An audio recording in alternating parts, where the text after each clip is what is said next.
Hey everyone, welcome to Crossroads PlayStation Podcast with Boss Rush Games. I am LeRon and Austin, and Team Crossroads is here to talk more things PlayStation and gaming for this week. So let's get at it. Here with me tonight to press that share button is the PlayStation doctor himself, Austin Campbell. What's up, dude? Hey, what's going on? You ready for another show? Just me and you. Wow, the digs, the dig. I swear. Well, just in case, let's get it out the way before shit hits the fan. In the house of us is no stranger to Team Crossroads. He was on the very first show with us, and he's a ride or die here. Our very good friend and honorary stationary himself, Logan Corkins. Welcome back, man. I mean, tell me you missed me without telling me you missed me, Austin. I mean, come on, man. I have no respect for my elders. No respect. Oh, jeez. I wonder what you say behind my back about me. No, see, that's Austin's thing. Is he'd rather just say it's directly in front of you. Oh, that's just Austin. Oh yeah, Austin's cool like that. I have no issue. I have no issues with senior citizens. Once you get to that certain age, we're all cool. We're all cool.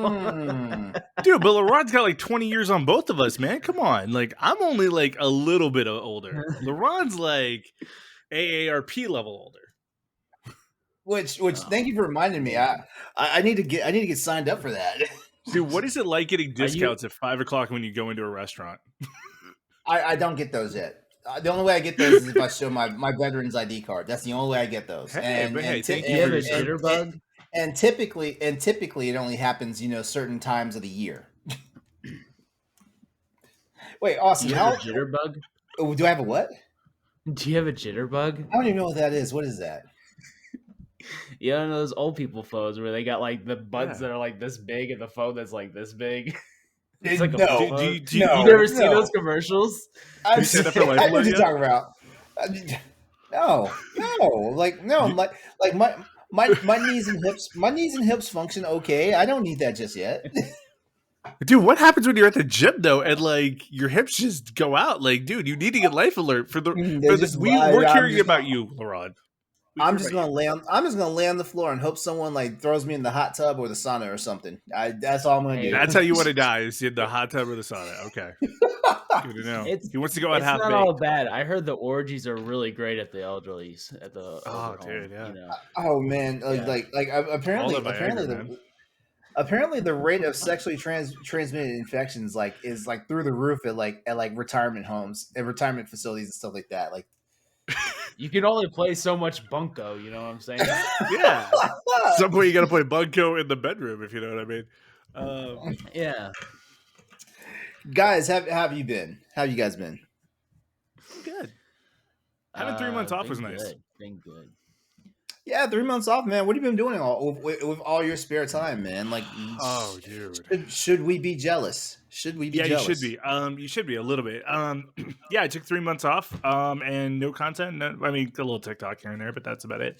No, I did a lot of writing. I did a lot of reading. Started a new relationship with the most amazing girl in the world. So gotta love that. And then, I just been working at my church and doing all that kind of good stuff. Cool. Austin, how's your week been so far? It's been a wild ride. Trying to keep the place together at work. People are sick. All of the virus is going around, and for some reason, I'm the only one that's not getting it. So I'm holding everything together. And then they change our schedules, which is going to be great. And how badly is the schedule changing? Not that bad, but annoying. It's annoying enough to me. Oh yeah. Oh, I bet. Messing with my routine, Yeah. Yeah. But, be okay. Speaking of the pandemic, let me just tell you, folks, I don't know. People need to take better care of looking out for other people because usually every Wednesday, like for my job, like I have to attend a business meeting. Like it's a weekly thing. Usually happens Wednesday mornings and stuff like that. And last weekend, as we were getting prepared for the meeting last week, it was brought to the attention that with the rise in like COVID cases and stuff for the Omicron variant, that it was put to a vote whether like we all want to do virtual or actually do the in person meeting, and it was, and the polling looked like it was all going to go virtual for the next for that meeting. So Tuesday night actually after we wrapped Crossroads last week, like I just happened to check my texts, and apparently the voting went skewed just like it did in Georgia and Florida, because all of a sudden now it was like in person meetings, and I was like, fuck. I was You like, forgot all okay. those mail-in votes. But the mail-in votes, yeah, exactly. Wow. Exactly. Wow. Exactly. So like I get my mind right to like go to the meeting in person, and it was said like, well, the place that we have the meeting at, like there is more than enough room for us to spread out. Like I mean, like we could all be in the room and be completely spread out. I mean, that we're still in an enclosed space with someone that's potentially carrying the virus though, but still, like we don't have to be like shoulder to shoulder and hip to hip with people if we don't want to. So so Wednesday morning, like Wednesdays is one of my workout days, and I usually work. You guys know I wake up early in the morning, do my workout, then I have to get ready, go to the meeting stuff. On my way to the meeting, okay, first of all, that was the coldest day last week. Like it was cold as shit last week. And it decided it wanted to rain. And if there's one thing you guys need to know about me, I can deal with the cold. I can deal with the rain. I cannot deal with cold and rain at the same goddamn time. What's up, Logan? Were your nipples able to cut glass? Yes. Okay. Just need a clarification for the story. Yes.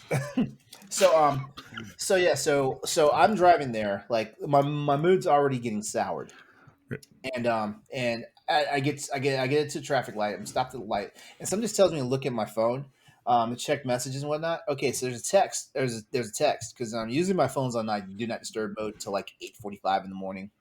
There was a text saying that hey, the location that we normally meet at is closed. Instead, we're gonna meet at IHOP and have a meeting there. And I immediately in my head I was like, this is a bad fucking idea. And I don't know why I didn't just be like, I didn't know why I just didn't respond to text. Be like, okay, I'm gonna go ahead and turn around and go home. So yeah, nothing screams cleanliness like IHOP. Yeah. So oh no. I mean Waffle House is worse in my opinion, but yeah. But so yeah, so as far as cleanliness or food wise, that's the thing. Ooh, that's a good question. Am I drunk or not? That's the real question. And yeah, am I drunk or not? Yeah. So I get to the, because the IHOP that they audible to is like basically like 4 minutes away from where we usually have our meeting at and stuff like that. So I pull up at the IHOP. Of course, the parking lot's fucking packed. Of course, it's packed. Of course it is. I walk in there, and like the one dining room that they're actually sitting everybody in is freaking packed. And it's let me tell it's the International House of Pancakes, not the International House of Parking Spaces. And let me just tell you guys, like I don't usually get bouts of anxiety, but man, my anxiety was through the roof sitting there. And you want to know the sad part is like more than half of our group that normally meets for the meetings that every Wednesday, they weren't even there. So it was wasting our freaking time. We're stuck we're there, and basically it turns into, instead of being a business meeting, to get shit done, it winds up becoming a meet and greet / breakfast. And I'm like, oh my God, like my mood was ruined the entire rest of the day. Like I can't. Did you get you some Nutella pancakes to I make was, it up for you? No. Did you get Splashberry? Pancakes? Huh? I didn't eat. That's honestly how. Well, that was mistake number one right there. That's why you were in a bad mood. No, that's honestly how wrapped up I was in the whole situation. The fact that I was like, I can't focus enough, and be chill enough, in a super spreader event to actually eat. Like I drank one glass of water because I was not trying to have any more contact with anybody. You ever been to IHOP with someone who gets the appetizer sampler? And Oh, yeah. I have, wonder yeah. Why the hell are they there? Why the hell are they there? Why are you there? Wait, what's wrong with the Do you not appetizer? get appetizers? Wait, Dude, what's there's what's nothing wrong? good there. Appetizers at a better place. Well, yeah, okay, that's true. That is true. That is true. But the appetizer sampler is not bad. I'm one of those people like I throw down on that. If I go to a restaurant, there's an appetizer sampler. I usually throw down on it. Oh, But Yeah, mine at normally other have a places, but is IHOP the one you really want to get that from?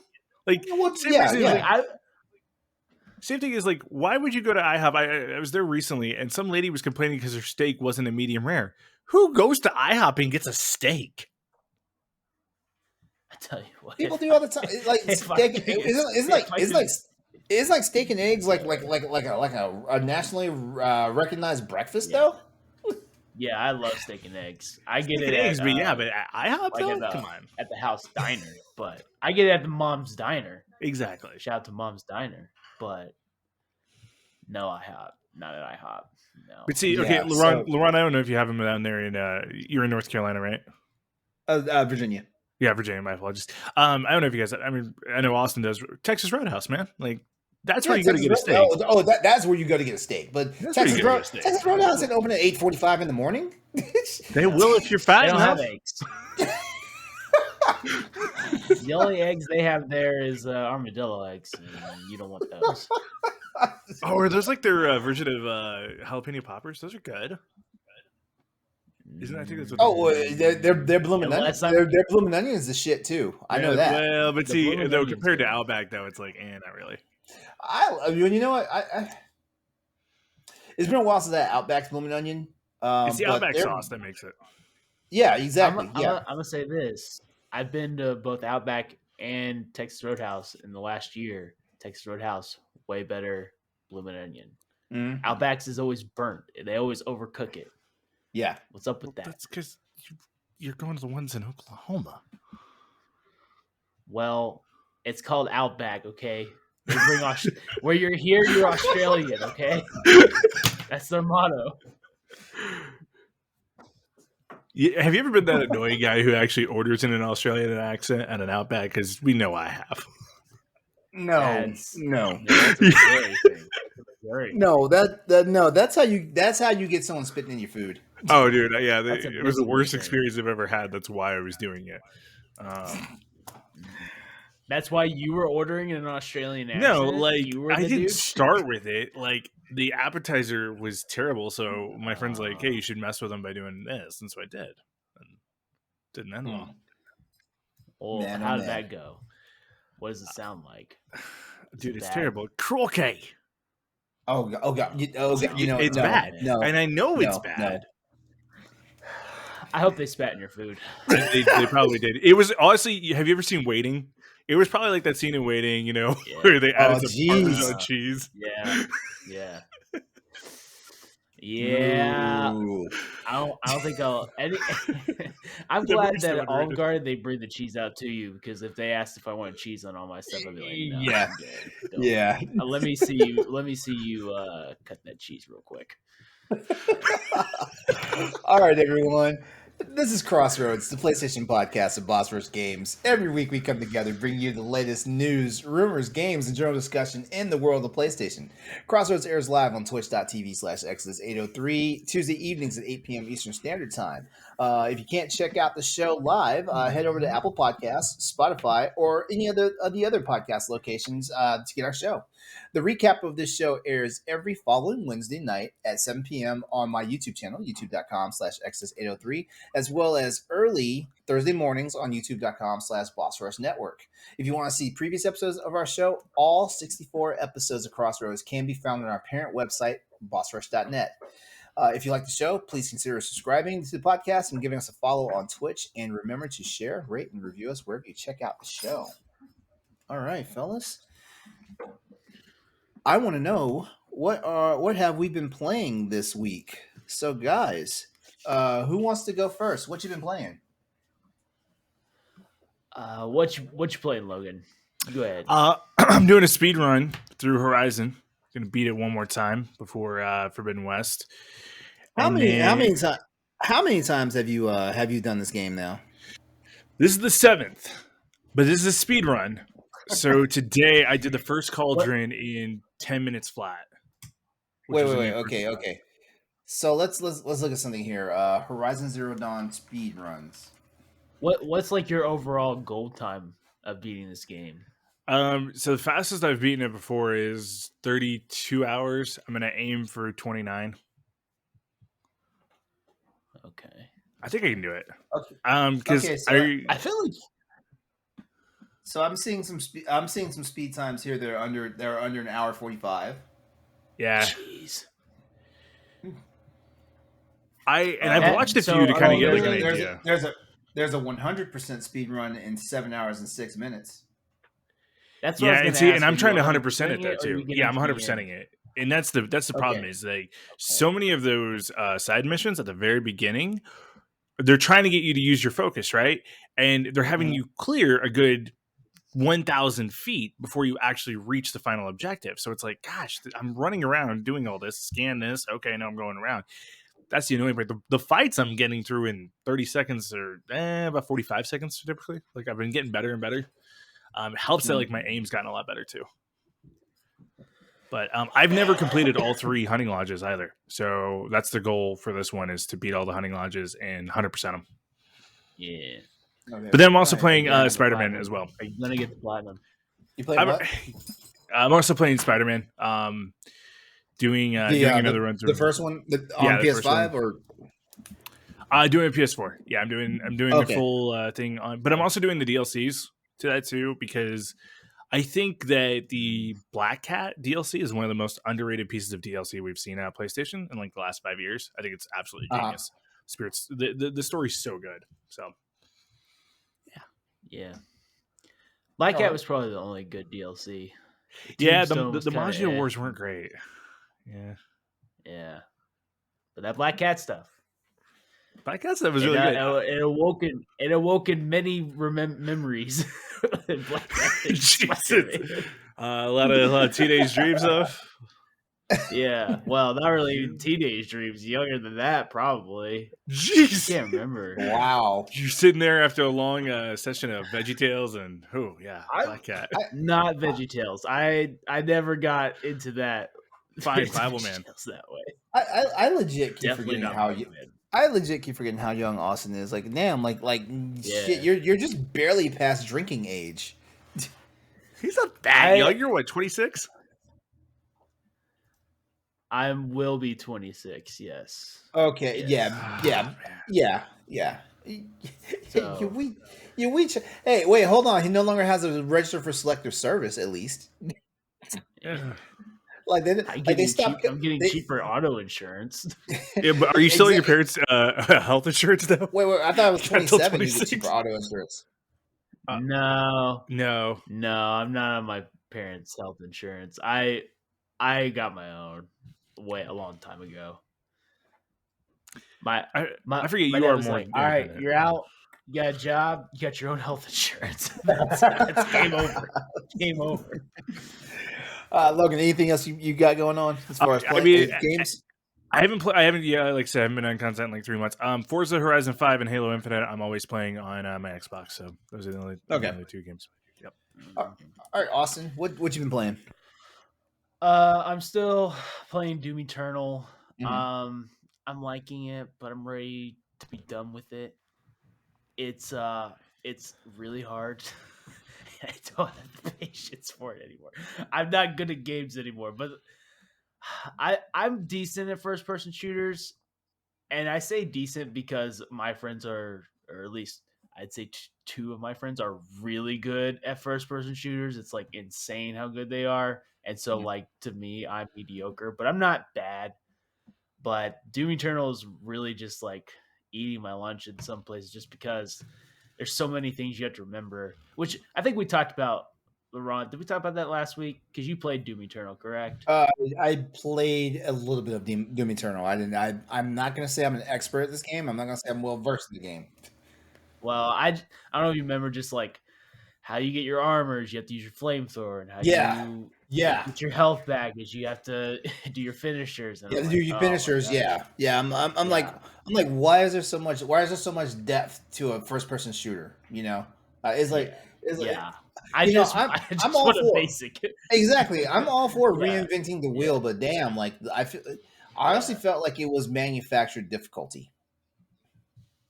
Yeah, yeah, it was, and I could tell that like, which they add like the cheats and stuff, which I think help because like I was like, how do people beat this on hard and like expert? Which I know some people could straight up just do it, Yeah, but I guess there's like cheats you can get like infinite lives and all this stuff, and like one hit kills. I'm like, oh, I see, I see.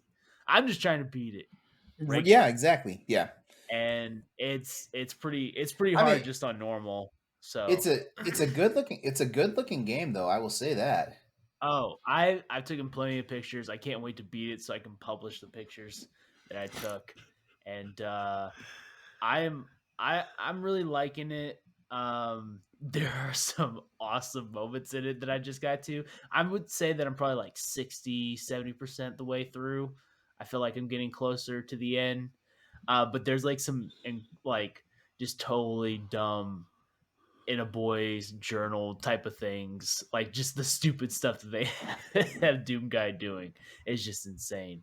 Yeah, I won't spoil it, but it's just ridiculous stuff. Um, and then I did play Halo Infinite this weekend with my buddy Nick. I drank some rum chata, maybe a little too much rum chata, and then drink a couple beers, drink another cocktail. And before you know it, me and Nick were gone. We were playing Halo Infinite, and we had like this scale where we started out kind of good, and we got really good as we got pretty drunk, and then it escalated and went straight downhill from there. Like we had a ooh, peak there, and then we we were playing Fiesta. We were just laughing. We were just laughing the whole time. We could not kill anyone. It was terrible. My KD ratio went in the tank, but we had a lot of fun regardless. all right. Anything else, man? No, that is it. Well, I think you guys, yeah, well, most of you guys have been listening to me like the last week or so, like, so you already know what I've been playing, what I've been messing with. I'm back on the Mass Effect Legendary Edition, which I hate to say it, is probably going to take a small backseat because tonight at midnight, Monster Hunter Rise for PC hits. So Here we go again. I'm sorry. man. I'm sorry. I'm sorry, Shepard, Garrus, and Caden. I'm sorry. You guys are gonna have to. You guys are gonna have to go in the back seat for a little while. But I know you say you plan on playing Horizon on when February 22nd when it comes out, but I just have a feeling that I'm Monster gonna Hunter. finish and be like, "Hey, how far did you get?" And you're like, "I'm still playing Monster Hunter. I'm playing the other Monster Hunter game. I'm not playing." Yeah, yeah, but yeah. So I'm back on the Legendary Edition. I've actually been back on it for a while because I Mhm. like newsflash, I just moved recently, so like things are still aren't like all together. So my PlayStation's right there, but it's not hooked up to anything because my TV's not mounted, and I refuse to be that guy that sits on the floor and plays his PlayStation like I'm in fucking college, like a college sophomore or some shit, That's so much fun, though. I still do it. Still do it to this playing day. on a 75-inch goddamn television. On the floor. Ooh, look at me. Look at me, Ratchet and Clank drifting into new riffs and stuff. Nah, screw all that. Dude. My PC is my only viable gaming system that's hooked up to anything right now, so I'm taking full advantage of it because I feel like my PC gaming has gone by the wayside thanks to the PlayStation. So I'm actually enjoying my time. Right now, like all I'm doing right now, as far as Mass Effect is concerned, like I'm still on the original Mass Effect because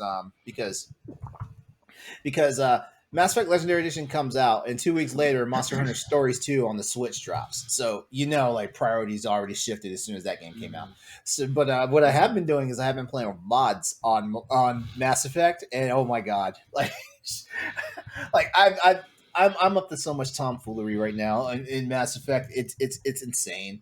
But the one thing I want to do because the way you guys remember how Mass Effect 1 was structured, like you actually had to play the game twice to get fully maxed out. Like there's an adjuster, there's a mod that adjusts it. So like as you naturally progress, through the game in one playthrough, you wind up getting maxed out, and that's one Okay. and that's one mod that I can actually appreciate because even though Yeah. BioWare and EA said that they flexed it a little bit, they flexed it, so you wouldn't have to work as hard in the Legendary Edition. You still have to do 2 playthroughs. Mm. And the other big mod I put in is the one that marks every active objective that you have going on the galaxy map because anybody who's played Mass Effect knows that they wind up getting to the final mission and they look Right. through their log and there's like 17 different things they never completed. Mhm. Yeah. I mean, Josh I heard you talk Finney's about really that on the feeling about Boss that. Rush podcast, What's that? and oh, go ahead, Logan. Oh yeah, I said I think Josh Finney's been feeling the same thing. He just started Andromeda the other day, and I know it's not been his favorite. Yeah, he just tweeted earlier that he put it back down. Smart decision, Yeah. Josh. I'll say though, playing Andromeda after you play Mass Effect 1 through 3 is not. I think you need that space because when I played Andromeda, I was like, it's not great and it's fine. But then when I went back to Mass Effect 2, which I think I jumped right into 2 that time, I was like, oh, I feel yeah, I feel Mass so Effect good. 2. Mass Effect 2 is the Yeah. experience for most people who are Yeah. Mass Effect fans. 2, Yeah. and Even though 3's the best, I stand by it. I'm not gonna say. I'm torn because I love 3. I as much as I love 2, I played 3 more, especially when you have all the DLC for 3 for Mass Effect 3. When you have all the DLC, so you're doing Omega, you're doing the Citadel, you're doing the I forget what the name of the chapter is for when you get Javik the Prothean, which is like really early. Like I was shocked how early you can unlock that. Like it's basically as soon as you leave Mars, you can unlock him. It's funny though. Everybody, remembers how bad Cyberpunk was when it came out last year. People forget how bad Andromeda was and how glitchy it was when it first came out. They forget, and now like you can just download like the game and like all the patches are already there and all that stuff, and it actually plays fairly decent. It plays like a game they should have finished. But those of us who were on day one, it was like, wow, my god, this is rough. God. The main reason why I quit playing Andromeda, because I was a day one on PC. The main reason why I quit it is because it wasn't even the fact that I was having a problem with the bugs and the glitches that were existing in the game. I think I only had one instance in my playthrough where I had one game breaking bug where I had to basically roll my save file and start over. But my problem was like when BioWare got into hurry up mode and they were just trying to patch it as fast as possible. So it seemed like every time you turned the game on, there was a patch, and the patch took like 15 fucking minutes to like load up. It was killing my mood because like in the time that the patch is applying and stuff, like I was already finding other stuff to do. Like I was reading a book somewhere, or I started cleaning up the house or some shit. And, it killed my experience.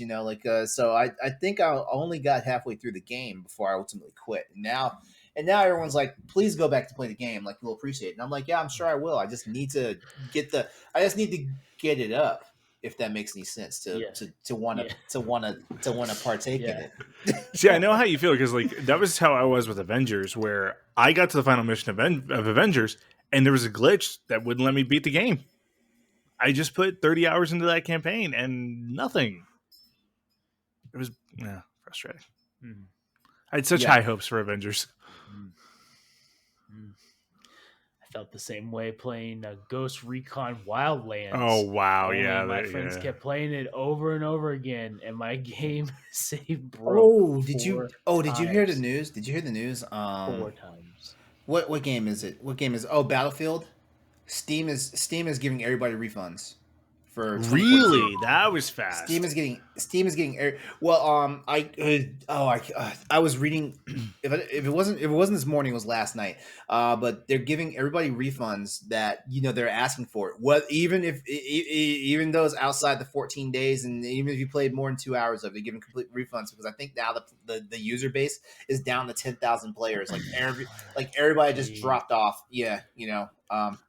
Yeah. Can I bring up a side topic for 1 second about that? Putting that game back in. What's up?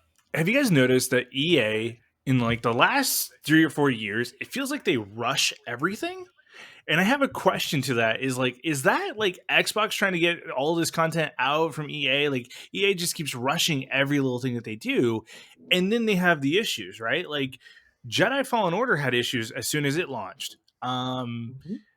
Apex still struggles with stuff occasionally when there's a big map download or there's something else. And then you go through, Madden has always had terrible glitches right at launch. Online servers are never ready. Same with they don't do it. Yeah, they do. No, they don't do 2K. But same with like FIFA and all that stuff. It's like, is EA kind of just like phoning it in when it comes to launches? They might be. I don't. You know, I've never claimed to understand like what EA goes through with their processes for games and stuff like that. Right. But I feel like EA is doing EA is basically saying hold my beer whenever like Ubisoft is saying, oh, we put a game out and it's incomplete. You know, I feel like EA is doing that right now, which makes me wonder when Activision is going to start acting a fucking fool and doing that shit too. But it's interesting though too. The smaller Call of studios Duty that technically does that every year, but that's just part of the game at this point. That's just part of the game. If you for don't real. work around whatever the bugs are, then you're just not playing the game right. For real. It's like San Diego Studios when they release MLB The Show. Like you're not going to be able to play online for the first month that game's out. I know.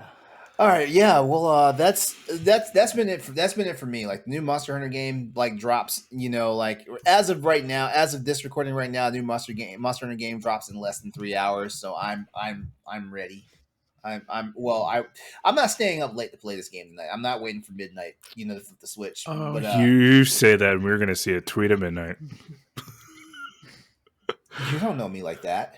You don't know. Yeah, me we do. Like that. Yeah, we do. Yeah, we do. Yeah, we do. Who do you think I am? I might create my character tonight before I go to bed. Exactly. You got to take the feet pics, man. You got to get it up for your OnlyFans. I need to strike up. So my challenge to myself is I need to strike up the Switch version real fast, see how much time I put in, and then put out to make sure I progress and actually progress faster than what I did on the Switch version. Yeah, with the PC. Yeah, make sure you're putting out faster, man. Just everyone should take that life lesson. Oh yeah. All right. Well, that's everything we've been playing this past week. Definitely hit us up. Let us know what you guys have been playing. Hit us up in our on Twitter in the chat. Yep. Yeah. Wow. I forgot the at PS_Crossroads. There we go. Wow. I was about to spill all sorts of dirty secrets just now. Logan's got you all flattered now. I mean, I know. I know. It's been so long since I've seen his lovely face. Oh, by the way, Logan, you're looking good, man. You're looking good. Thank you. You've been hitting the gym and all that stuff. You're looking good right now. Thank you, man. I appreciate it. Yeah, down a little bit of weight. And check out First Form, people. It's awesome. It's a great app. What is it called? First Form. LeRon, I have something for you. You would love this. So this is the pre-workout I've been taking. It's Megawatt. Megawatt. Uh-huh. Dude, 350 milligrams for every 8 ounces. This stuff is life-changing.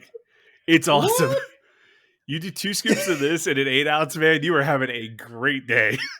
Oh, I may have to try it. I may have to try that. Like, I'm going to work out after we get done, and so I scoop some, and it's in the shaker right now, and I'm like, oh, man, I'm feeling good now. Oh, you do nighttime workouts? Where do you go?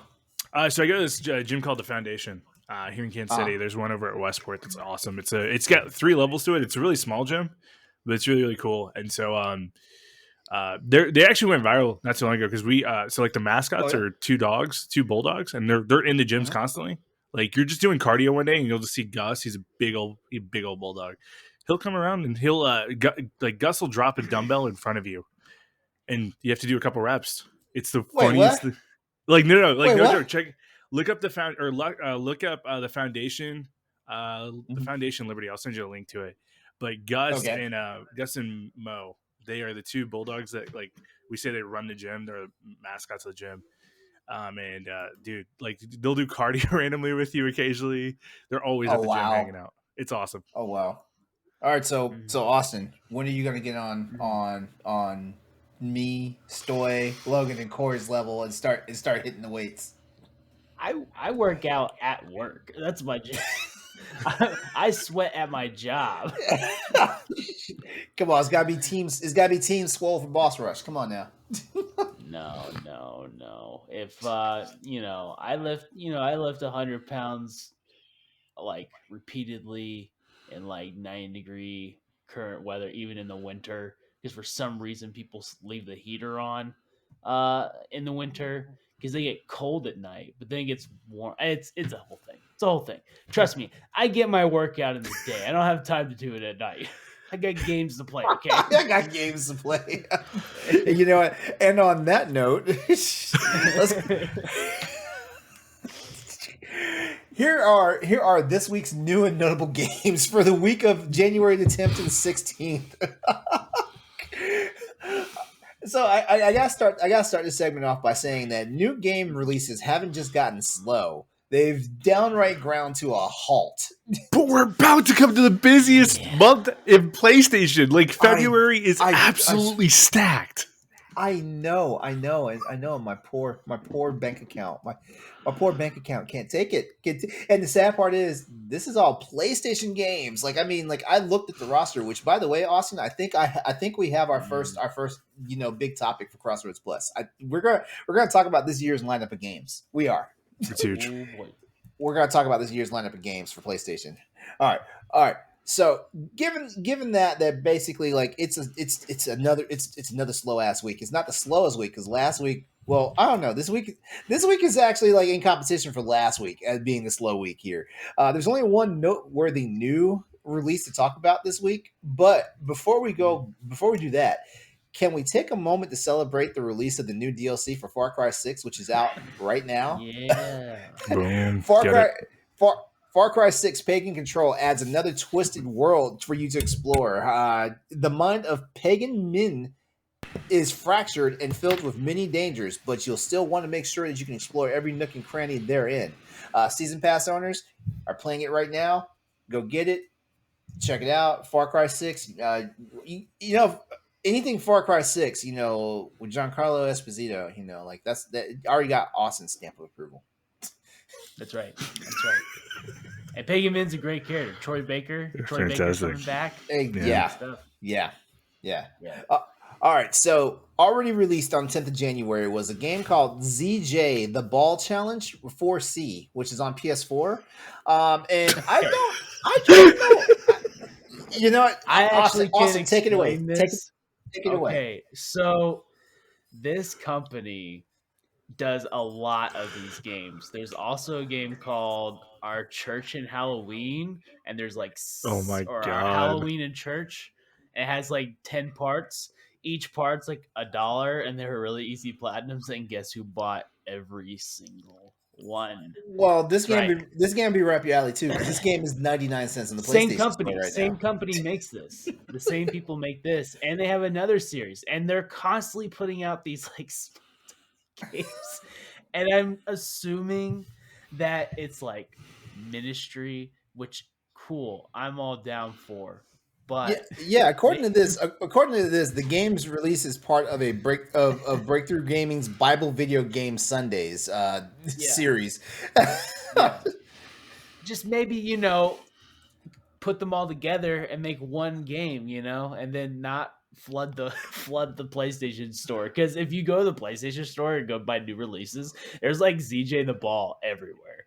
ZJ the Ball. And like another series, which I'm forgetting the name of, and then Our Church Halloween, and like it's man. All right, well, is the Church of Halloween just at like a skating rink, and you have to leave room for the Holy Spirit?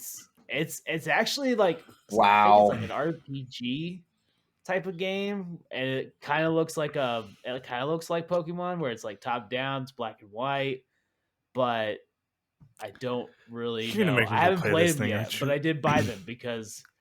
I will play because it's easy platinums, but I already bought them. I just haven't gotten a chance to get around to them. Oh, those bulldogs look so cute. Yeah.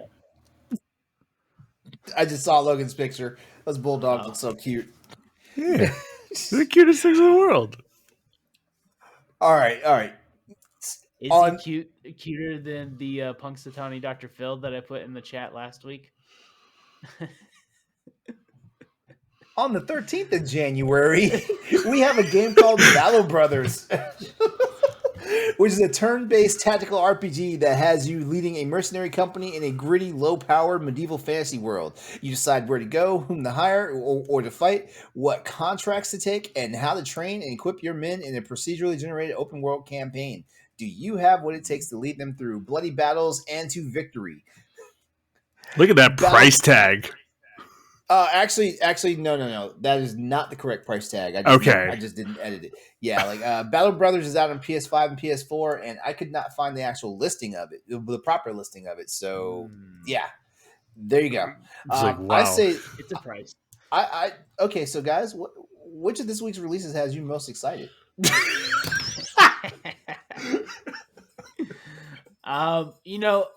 Honestly, Battle Brothers doesn't sound too bad, except that's the most generic name I've ever heard in my life. That's kind of like the downside of it.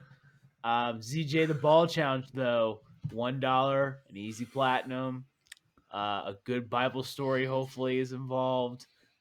It could be the one where the woman drives a nail through a guy's temple. That'd be cool. Maybe it's that story. Yeah, you ever heard of the Deborah? She like nailed the tent spike through a dude's head. That was in the Bible. It's a good story. Good story. Yeah. The Old Testament is full of some great stuff. I need to actually sit down. Like I have like a KJV version of the Bible, and that's the best version. I told myself that I'm gonna one of these days sit down and just read it from front to back. I'll tell you all the good stories. Yeah. Oh, okay. We can talk about that. Like, wait. You were the guy that got platinum on the Bible game, weren't you? Yeah. If there was a platinum for the Bible game, I definitely would have gotten it because that was on PS2. That was before trophies. Oh, that was before trophies. Okay, I thought. Okay. Yeah. But trust me, I would have grinded years and years for that platinum. I definitely would have got that thing. All right. Now, I haven't played Far Cry 6, but have either of you guys? Yes. No, but I think I'm getting it for my birthday. I think. We'll see. Hey, if you don't get it from your wife, let me know. I got you. I definitely said, hey, it's on sale for $25 on Amazon. When was this? Wink. When was this? Actually, this last weekend. Okay. I was like, wink, just hey. Now, here's the thing: it could be a conflict of interest because I'm hoping you winked in the bedroom. Come on, man. Whoa! With Giancarlo Esposito being in Far Cry 6, it could get confusing. I don't know who I might be winking. Yeah, who's you winking at? Yeah. A Mexican daddy, or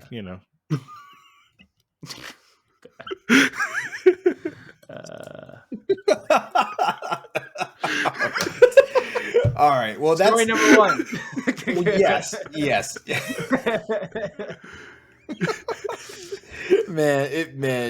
It's awesome having you back, Logan. Thank you.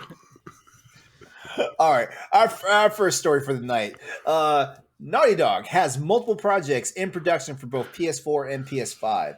All right, so this news comes to us straight from Corey Dierig via BossRush.net, as well as Sammy Barker at PushSquare.com. All right, so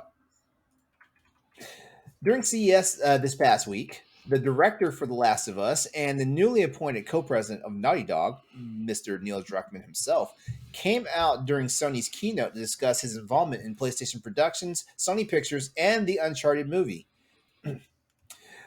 Though it was more of a promotional stunt than revealing any tangible information, Druckmann did express a lot of enthusiasm for Naughty Dog's properties hitting the big and small screen, including HBO's The Last of Us TV series, which I can't wait for, in which he has co-written and is heavily involved in.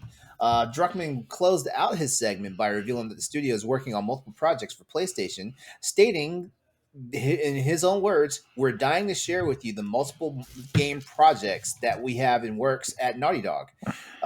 So we already know that Naughty Dog is working on Factions, and which is a standalone multiplayer component for The Last of Us Part Two, as well as a heavily rumored remake of the first game, which is still just a rumor. Like there's been nothing pointing to it, even though no matter how many disgruntled Sony Bend employees say it's happening. But we've also got the re-release of Uncharted 4: Thief's End and Lost Legacy also coming out, which is being handled by the studio, with intermittent releases for both games on January 25th. So there's that. So here's a question for you guys. What would you like to see from Naughty Dog in the future? Less Last of Us. I mean, I'm sorry. Like, I like The Last of Us, but come on, it's a little much. I'm looking forward to Last of Us Factions because Last of Us multiplayer was actually pretty good on the 1st one, and I would love to see. And I liked Uncharted 4's multiplayer a lot before the rooms got really small, and the only ones that were still playing it were people who were really, really good at the game. But yeah, I would love to just see Naughty Dog do something else at this point. I don't really want to see them do Uncharted. I don't want to see them do Last of Us. I want them to do what else they got. I feel like in regards to both Uncharted and The Last of Us, I feel like they were already moving on from it, but like Sony just wanted one more. Yeah. I think honestly we have to blame Sony on this. I think they're the ones that are constantly wanting more. I think Neil Druckmann probably did want to do Last of Us Part 2, but I don't think he would want to do anything more after this unless he was obliged to. And then, of course, like always, like Pixar, they didn't want to do Toy Story 3, and they said they would never do a Toy Story 3 unless they had a good idea. Well, they came up with a good idea. And then they said they would never do Toy Story 4 unless they had a good story. And then they made Toy Story 4 without a good story. Exactly. It's true. Austin with the mic drop. Okay, well, I guess that leads. I guess what you just said, your words leading to our next question, which is, do you want more Uncharted or Last of Us, or would you like to see a new IP? At this point, I would honestly like to see. For me, I would honestly like to see a new IP. I know Naughty Dog has the chops to like create a whole new world from the ground up and just like set us loose on it, and turn us into raving, crying lunatics about it. But I will say this: if they want to keep Uncharted going, like definitely do more in the vein of Lost Legacy, where it's side stories with other characters in the universe. I would love to see like how some of like the villains came to power in like the previous Uncharted games, because things have been spoken about, like Drake and Sully had entanglements with some of these other characters, when they were small time before they became like criminals, and outlaws and stuff like that.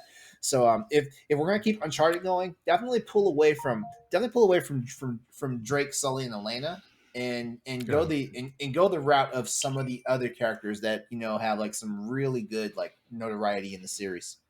100% agree there. Cutter game. Sure. Wait, what? Give me a game with Cutter. I just want Cutter. Give me. Oh man, I love a backstory where Cutter and Lazarevich actually worked together at one point, and it was two bald dudes just wrecking, and then they split and go their separate ways. Man, I remember in Uncharted 3. Uncharted 3, the bar fight scene where where Cutter was like whooping Nate's ass, and he was like, "You didn't have to go so hard on me," and he was like, "I was trying to sell it." So there's a couple of routes you could go if you're Naughty Dog, right? I mean, obviously, I think that they're going to be tempted because of the Uncharted movie and Tom Holland playing Nathan Drake. They're going to get tempted to say, "Hey, let's do a younger Nathan Drake story. Let's do something like that," right? It's already been done, but we could do another version of it, right? Because the hype around Tom Holland. There's two things I would like to see him do. Sony's been very outspoken that they have a really great relationship with Marvel. So could Naughty Dog take a part of that? They're already trying to get as many studios involved as they could.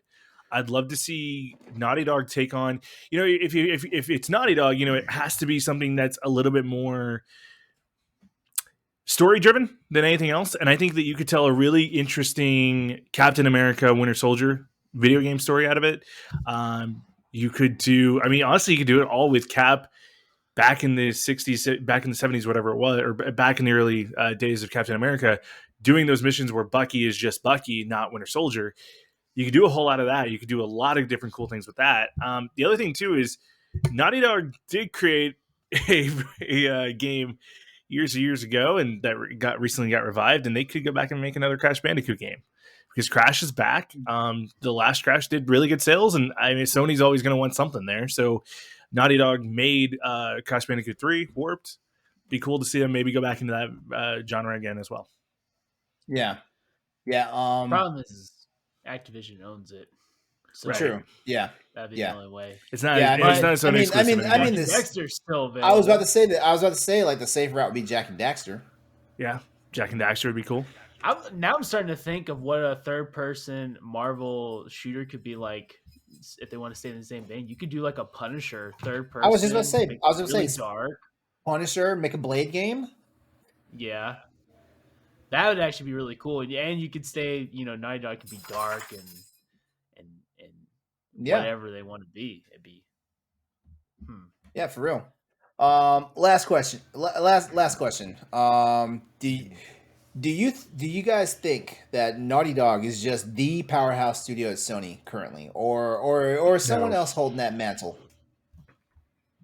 I think Santa Monica is. Santa Monica.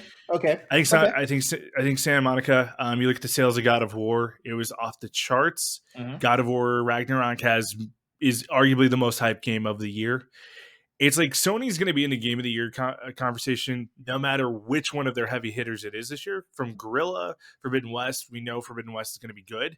And it's really cool though too because right now we're seeing this huge resurgence of people going back and playing Zero Dawn and realizing that Guerrilla made a masterpiece of that game, getting ready for the second one. I think Guerrilla and I think Santa Monica are both in there where it's like they both have made games recently that just hit every mark. I think a lot of people don't feel that way with The Last of Us Part 2. I thought that was a miss. And I honestly thought the last Uncharted game was kind of a miss too. So Uncharted 4? Yeah, Uncharted 4. I think Santa Monica just a little bit over Guerrilla, but I think Guerrilla is getting up there too. Guerrilla's doing good things. I will say that. I don't know. I feel like Insomniac is the sleeper. Yeah, Insomniac is there too. I think Naughty Dog is probably still the powerhouse just because they've been doing it the longest, and they have hits. Whether Last of Us Part 2 was still a hit, whether it was controversial or not, it was still a hit. Right. True. And Santa Monica, my argument with Santa Monica is like they were almost in trouble. Santa Monica was in trouble until God of War. That's what saved them. And then Guerrilla, made some very lackluster Killzone games, and then finally turned around with Horizon. So, but I would say Insomniac, let's say, Naughty Dog's game doesn't turn out or Factions doesn't turn out. Insomniac is prime for the taking. And this fact that they keep putting out games faster than anyone else in the first party, lineup is incredible. Well, then too, with that though, Austin, there's also a hidden beast that Insomniac hasn't fully acknowledged yet, and that is Sunset Overdrive. We know that that's potentially in the works for a remaster, and we hope a sequel's coming. If Insomniac decided to blow the doors wide open and say, "Yeah, it's actually happening. Here it is," I'd be, I just wonder how many games they've got going on because aren't they doing? They got two Marvel games. Yeah. Mm-hmm. And I would assume that a Ratchet and Clank game is probably going to be coming up again. I feel like they're going to go back to it. So either I think there's more. I think we might get DLC for Ratchet and Clank. I think they want to see how well this game performs. This first game performs on the PS5 before they start like delving into like what's possible. We're probably gonna get some DLC, and if anything, I keep saying this with how much everybody loved Rivet. Like I swear. We need more of that. Not saying Ratchet and Clank is bad, but you can't just throw us a character that's so memorable and grows on us like Rivet did, and just leave her behind like that. Yeah. LeRon, I have a question for you though. Do What's you up? think that Insomniac, a couple years ago we got Miles Morales, right? And that was an amazing spin-off game from Spider-Man. Yeah. Because of the success of it, we know Miles Morales is in Spider-Man 2. Do you think we keep getting Miles Morales spin-offs? Or do you I think think it's a, I think so. Yeah, I do. I do. As a matter of fact, I have a funny feeling that like we're gonna like eventually. Like, well, is it what's gonna happen is we're gonna get alternating games, or eventually like the Spider-Man brand will die, but Miles Morales will stay around because like I mean the. You can't deny what Miles Morales did, especially for the oh, yeah. PS5 launch. What happened, like what was, like it was also on PS4, but they're getting a co-venture in the next Spider-Man. But I do feel like more like there's if anything, Miles Morales has one more game, one more standalone game, which would be like a full-fledged game, like how the Marvel Spider-Man was, back in 2018. See, I wonder if Insomniac almost didn't hurt themselves a little bit with Miles Morales in the sense of that game is so great, but they've given Miles, and Miles already had these powers to begin with in the comics and everything. Miles is such a more powerful character to play as that Yes. now when you play as Peter Parker, it's like, oh man, I don't have invisibility. I don't have any of this stuff. Like I kind of need this. Like, yeah, it's a different villains and stuff like that, but I think you get addicted to the play style of Miles Morales because the two games do play very differently in the sense Yeah, they of do. how they fight. I wonder if I Marvel think they'll didn't. actually. Go ahead, Austin. I think they'll actually have like the same upgrades this next game because you see both of them in the trailer. So I imagine that it could be like a Ratchet and Rivet situation Yeah. where you're gonna go They're in between sharing. both They're of sharing them, powers. but they're sharing powers. Yeah. And I actually think we'll get a Venom spinoff after that. That's my prediction. You could write it in the book. Well, all I know is Insomniac is basically the Marvel arm for PlayStation for Sony Yeah. Interactive Entertainment right now. So Give so me yeah, an Iron Man game, now please.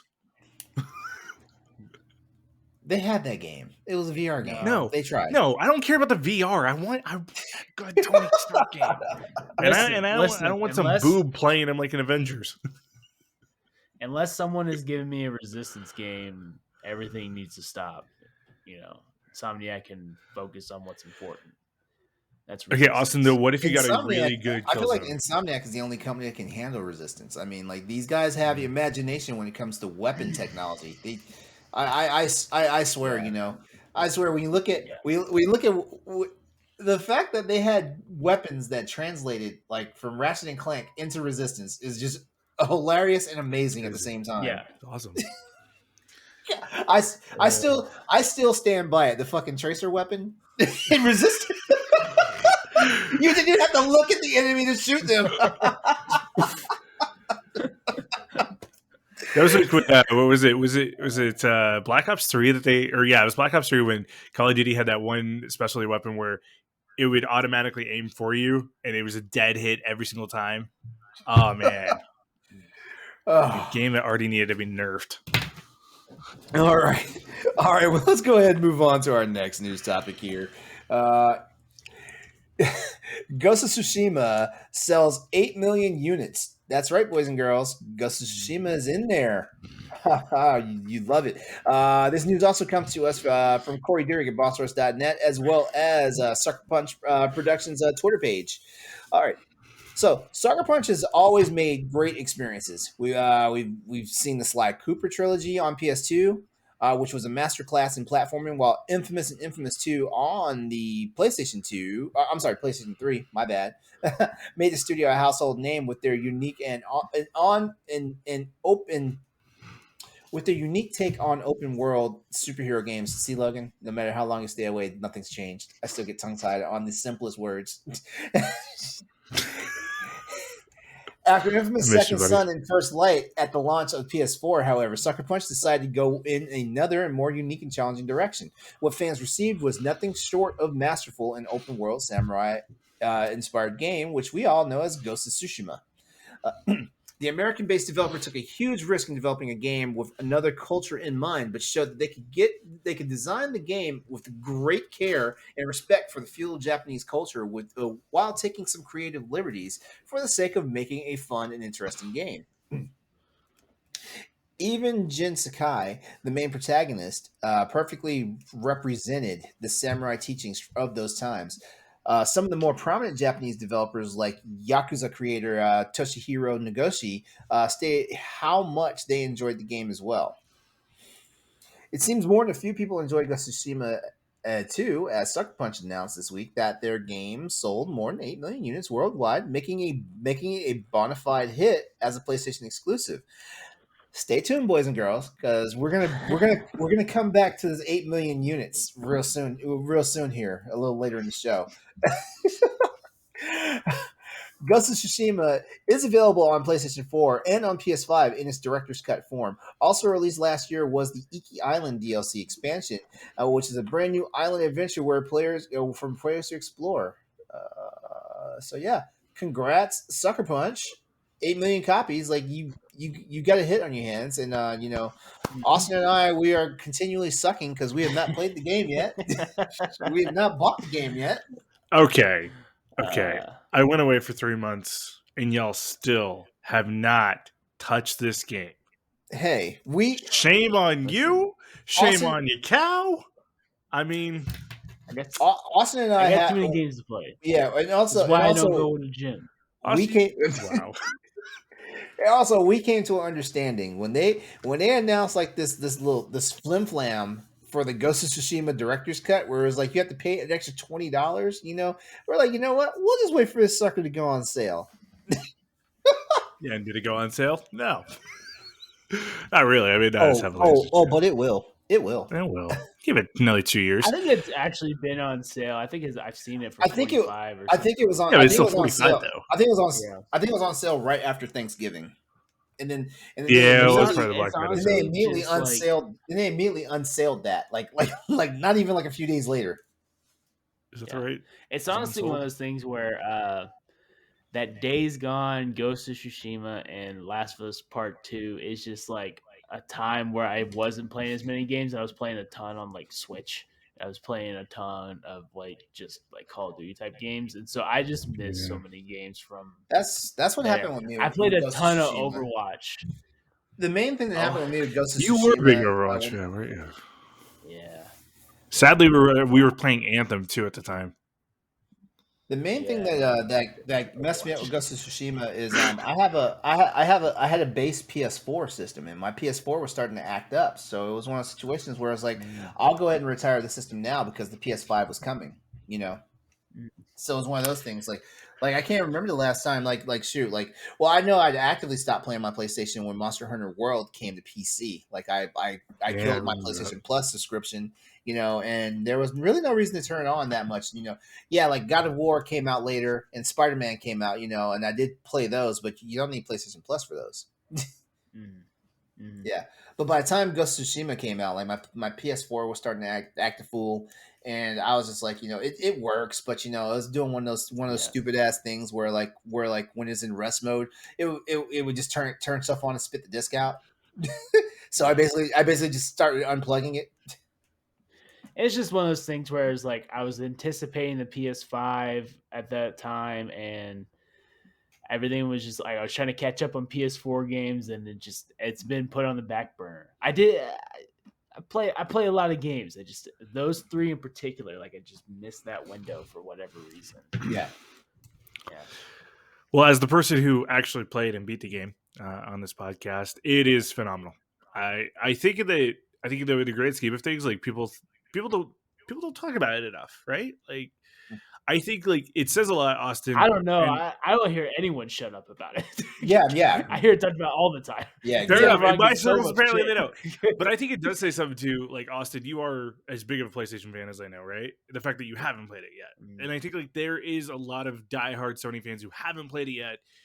This game could get 1 million or 11 million by the time that the second one comes out, right? Like that's possible. I think it will. I think it will, and I guarantee you, it's coming to PC. Yeah, it's coming to PC. It's coming to PC. It's coming that to PC. Sony relationship. Yeah, absolutely.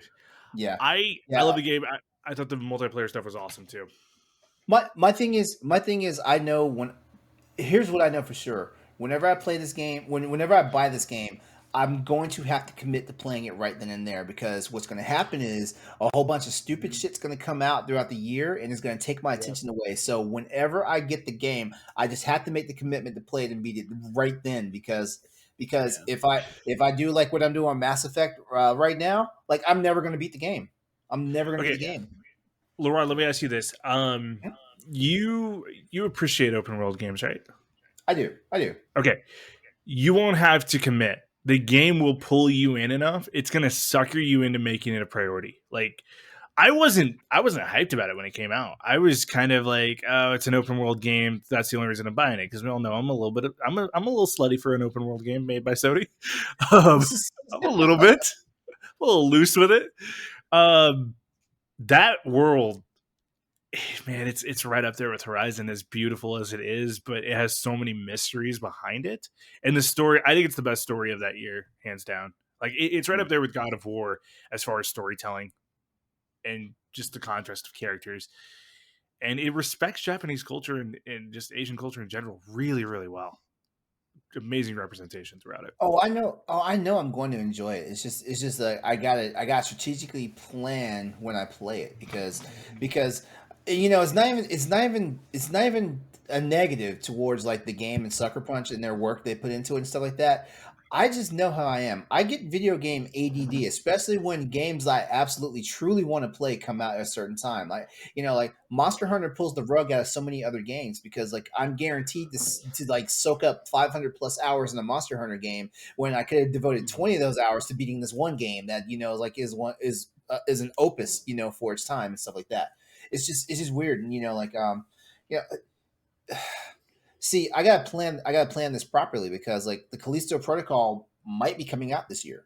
And if I buy Ghost of Tsushima and the Callisto Protocol is like right around the corner, I'm sorry, Jen, but I'm gonna have to put you down. Yeah. Well, that's what You now. sound like a 45-year-old at an AA meeting. Like, sorry, Jen, I'm gonna have to put you down. Well, I'm at this impasse now where like I was thinking about playing Death Stranding or Ghost of Tsushima, but then I was like, I have to finish it before February 22nd because Horizon will be Horizon comes out, yeah. Horizon when it comes out. But that's why I was like trying to get Doom Eternal, which is it's shorter and I can knock out.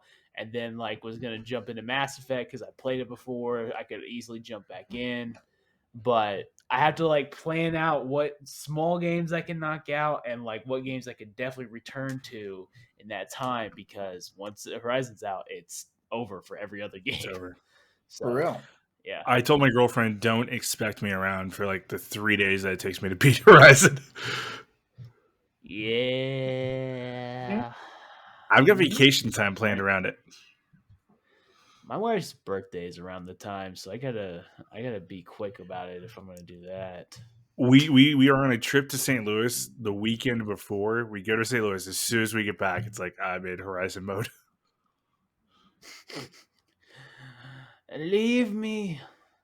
I'll have room for one redhead in my life. She's not a redhead. She's a blonde. Is she blonde or is she brown? No, she's definitely redhead. No, Christy's not a redhead. Oh, I'm not talking about you. I'm talking about me. I'm talking about Aloy. Well, yeah. I mean, Aloy is a redhead, sure. Like, of course. I'm telling my wife I only have room in my one okay. redhead. I'm not talking to your girlfriend. Okay. Why is it always about you? All right, we can move on now. Jeez. I thought we were really gonna have this argument though about Aloy being a redhead or a blonde. I'm like, wait, no, are you serious? Are you really messing with me right now? Do you remember like the 2 years that I tried to convince you that I wasn't a redhead? Like, I remember Katie getting verbal with me on a podcast about, no, you were a freaking redhead. Stop pretending that you're not. Katie has been saying that you are not a redhead this whole time. You or were whatever the it one was. saying I that can't you're a redhead. remember. I am a redhead. You see, you're a blonde if that's the way you're thinking. I am not. You're confusing yourself. All right, we gotta move on. Oh, Jesus Christ. This is what happens when I get you two in the same room. Jesus Christ. All right, here we go. Sorry. All right, so Twisted Metal reboot is reportedly now in the works at a first party studio at Sony. All right, this news comes to us from Michael Harridan's at PSU.com as well as Andy Robinson at Video Games Chronicle. All right, the upcoming Twisted Metal reboot is reportedly no longer in development at Lucid Games.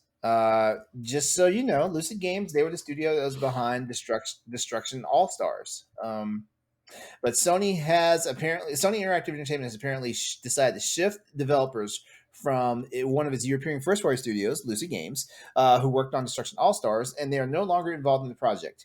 While it is unknown why Sony has opted to change developers, Destruction All Stars didn't exactly attract rave reviews, so the game's poor reception might have contributed to like this. Regardless, the Twisted Metal reboot is expected to arrive to coincide with the upcoming TV series in 2023, which I keep forgetting that there's a TV series happening for Twisted Metal. I keep forgetting about that. That's what everybody Just in case you've been living under a rock for the past 27 years that PlayStation PS1 has been around, Twisted Metal is a classic PlayStation franchise, and its creator, David Jaffe, who you might know for another wonderful PlayStation franchise called God of War, recently commented that he felt that Lucid Games wasn't a suitable developer to handle the revival due to Destruction All-Stars' poor reception. He also revealed that he did play the game, and while he wasn't a big fan, he did enjoy what he experienced of the game. As of right now, Sony has yet to officially announce the new Twisted Metal game, but we'll keep you posted. We also don't know who is actually handling the development of this game now. A hot take. This game never actually comes out. You think it's not happening? I think it's going to get scrapped by the time that like they're going to give it off to somebody else for a little while, but I think it ultimately gets scrapped. What makes do you think it's just going to be held to develop? I think it's going to be held to develop. I think too, the audience for that game is becoming more and more limited. But two, they love the originals. I think Sony's going to realize, honestly, a game to kind of test this out on would be like Prince of Persia, right? Like Prince of Persia is coming out, and the first reactions to that trailer were not great. Wait. Hold on. I just realized, isn't that game supposed to be out this month? It's supposed to be out. No, it's supposed to be out in March. It's supposed to be out in March. It got delayed again. It got delayed again. We haven't heard shit about this game since that delay. Yeah, because it keeps getting delayed. And again, but I think Sony's going to look at that and say, hey, you know what? Maybe we probably should just let this die. Damn you, Logan. You just remind me of another game that I have to buy this year. Prince of Persia, because I'm getting that remake. What about that? You want to play it? I do want to play it. Man, but again, though, that's such a limited audience. And again, with Twisted Metal, I think you're going to run into the same issue. Is there's only a limited audience. It's going to take a ton to develop, and it's going to be more work than it's worth. I think Sony eventually scraps it. Okay, we're in the current era of remakes, reboots, and remasters. What makes you think that they were not going to remake these games that made them money hand over fist? The minute that they put Lucid Games on the development. All right. The second they did that, I was like, this is never going to see the daylight. Well, hold on then, because one of my follow-up questions was, do you think Lucid Games could have handled the development of Twisted Metal? Do you Absolutely think so? not. No. You know, Destruction All Stars wasn't bad, but the problem was no one played it. No one played it, and that was a really big bummer. Yeah. However, I think it's going to be Santa Monica or Guerrilla. We know that they're working on multiple titles. Why not have another team working on Twisted Metal? For Guerrilla, I'm going to say because it's Killzone. If it's I don't know if they're going to do Killzone. I think they're going to do a remaster. I don't think they would, just because no one cares. And no one cares about Killzone more than Resistance. I'm telling you now. If any games are getting remastered, is Resistance. And Blue Point is going to do it because Blue Point does great work, and they're wonderful people. So you think Blue Point will handle the remaster of Killzone? No, Resistance. Resistance. I'm sorry. No. Resistance. I'm sorry. I don't know. I don't know why I said Killzone. Killzone's never happening. I don't think we'll ever get a Killzone remaster. I mean, do you have any fond memories of playing Killzone campaigns ever? The first one I do, yeah. Killzone Liberation. Was it Shadowfall? I don't, that's a stretch, right? But Killzone Liberation was fun. Yeah. It's PS3. I remember. I remember those cool days. There's something to be said about the PS3 era, like bad guys, because the Chimera from Resistance, the Hellgas from Killzone. Oh, dude, you're missing the best one though. Kevin Spacey in Advanced Warfare. Oh, Lord. All right. I was talking about first party. Okay, fine. And by the way, I don't know if we plan on doing questions, LeRon. But I have an answer that might help with this. Okay. All right. Now they've already done a great job, and they're supposed to be working on a sequel to Dangerous Driving. Wait, hold on then. Well, we might as well. Let me go ahead. Let me go ahead and introduce the segment right now. Then, all right. Well, all right. So that was all of our news topics for tonight. To get the scoop on all of tonight's topics, links have been provided in our Twitch stream chat. So please go check them out, and then continue the conversation with us over on our Twitter page at @PS_Crossroads. We have heard from you guys out there, so it's time to read our only question for the night from the audience.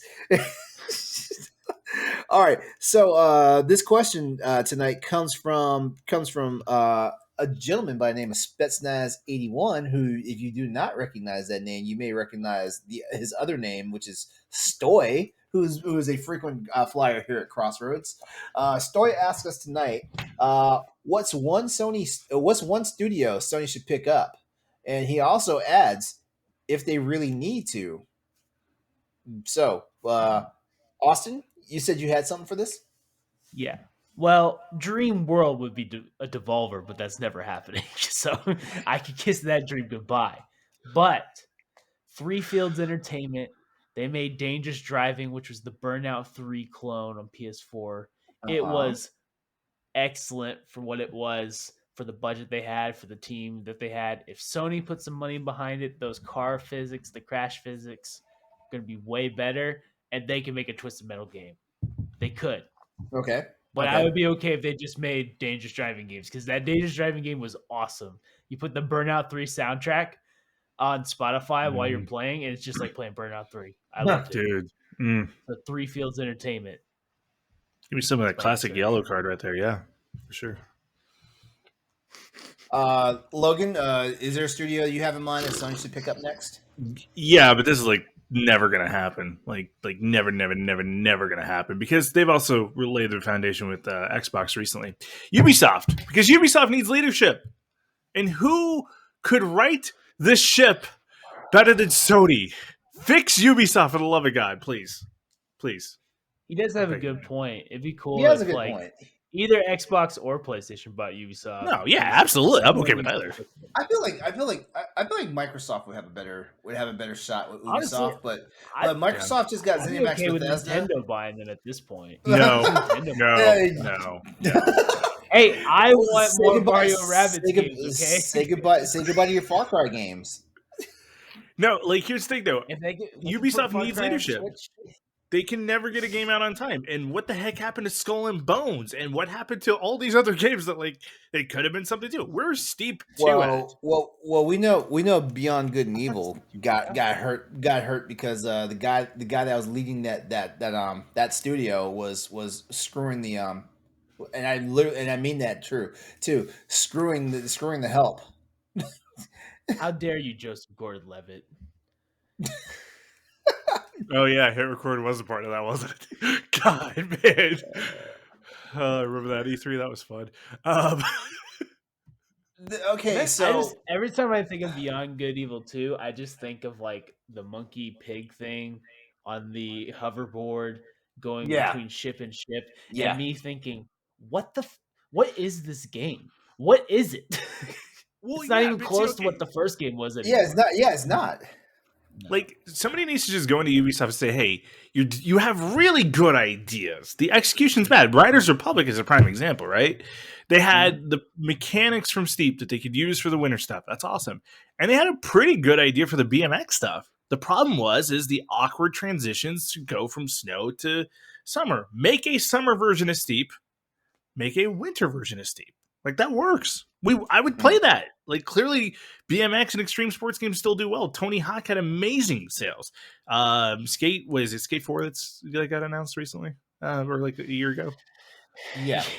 Yeah, Yeah, like, which imagine EA buggy mess now. Imagine making another skate game where that's the whole God. point of the game is the bugs.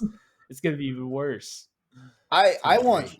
I want Sony to if Sony needs to buy a studio or buy a development company, Sony needs to make an honest stab at trying to get freaking Konami.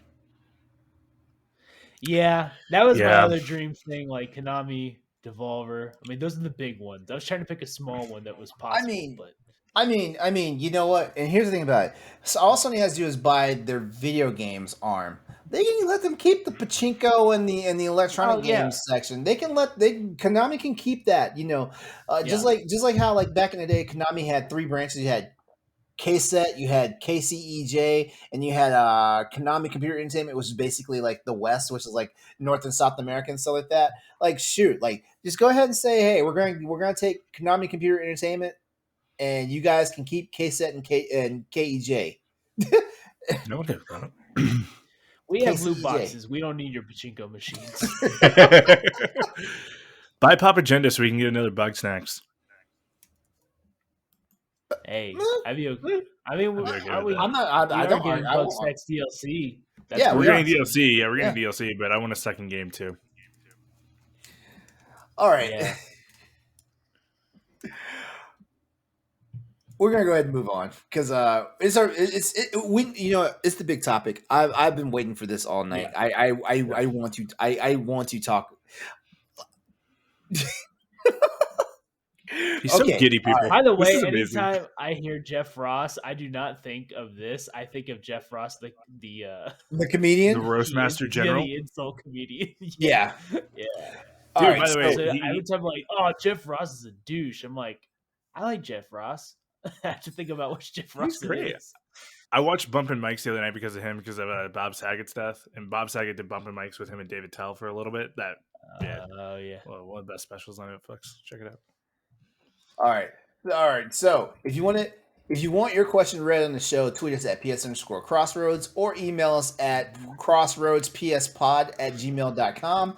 Or just actually no, you can no longer hit us up on the Boss Rush Network Discord. Like some things have changed over there, so you can still be a part of the Discord. You just can't like hit us up on there anymore like that. All right. Now we're gonna go ahead and roll into our big topic for the evening because, like I said, I want to talk about this, and I feel like you guys want to talk about this too. So so I I'm so happy with the way I named this segment, and that the name tonight's big topic name is when your game isn't getting recognition, or better known as why won't Jeff Ross shut the fuck up?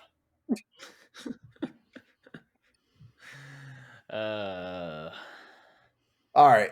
So just follow along with me here.